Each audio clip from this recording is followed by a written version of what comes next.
Smile's a story that's intensely psychological. Action. But it's also instilled with this creeping sense of unease. I'm seeing something no one else can see. What happens when you do see it? It's smiling at me, but not a friendly smile. It's the worst smile I've ever seen. I wanted to create a film that feels like an escalating nightmare. Before she died, she was smiling. She's faced with witnessing something that is horrific. The evil in the film uses a smile as a mask to hide its true intentions. She starts to believe that something evil may have come into her life. Something is threatening me. No one can listen to me. She's losing touch.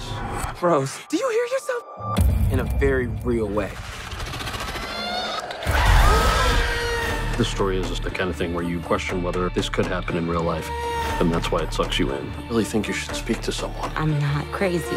Dealing with something you can't escape and not knowing where it's coming from, that's scary. I don't know what it is, but I'm seeing it everywhere. How does it make you feel? What are you? Nothing can prepare you for what's going to happen. The scares and the way the camera told the story.